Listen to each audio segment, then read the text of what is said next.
IAS institute నిర్వహిస్తున్న all India scholarship exam pass అవ్వండి. 2 years ఫీజులో 50% మాత్రమే పే చేయండి. ఎర్రచందనం స్మగ్లర్ల నుంచి అటవీ శాఖ అధికారులు స్వాధీనం చేసుకున్న ఖరీదైన BMW కార్ల వ్యవహారం ఇప్పుడు ఏపీలో హాట్ టాపిక్గా మారింది. 2 BMW కార్లు ఏమయ్యాయో అంతు చిక్కడం లేదు. ఎక్కడున్నాయి, ఎవరి దగ్గర ఉన్నాయి అనే చర్చ ఇప్పుడు జోరుగా సాగుతోంది.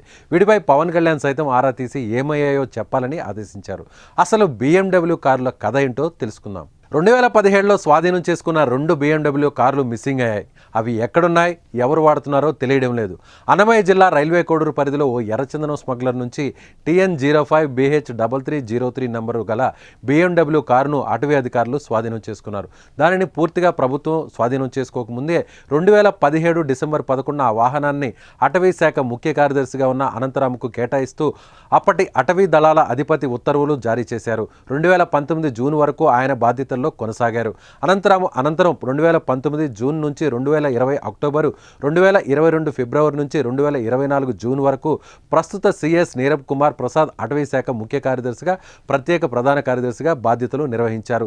నీరబ్ కుమార్ ప్రసాద్ తర్వాత మళ్ళీ అనంతరాము ఆ పోస్టులోకి రాగా ఇప్పటికీ అదే పదవిలో కొనసాగుతున్నారు. అయితే ఇప్పుడు ఆ BMW కారు ఎక్కడుందనేది క్లారిటీ లేకుండా పోయింది.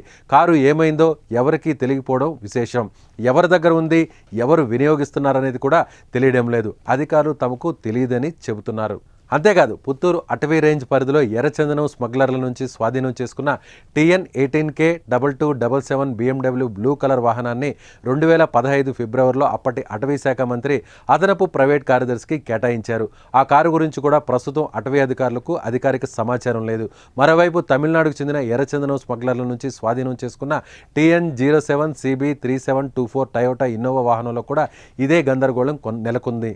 ఈ కారును 2023 జూలైలో అప్పటి అటవీ శాఖ ప్రత్యేక ప్రధాన కార్యదర్శి నీరబ్ కుమార్ ప్రసాద్కు కేటాయించగా అయితే ప్రస్తుతం ఆ కారు ఎక్కడుందనేది కూడా తెలియడం లేదు.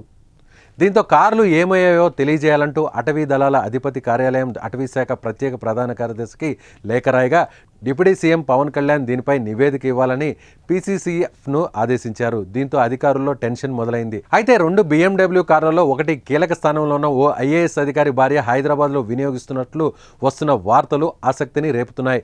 మరి పవన్ ఎంట్రీతో అసలు విషయం త్వరలోనే వెలుగులోకి వచ్చే అవకాశం ఉంది.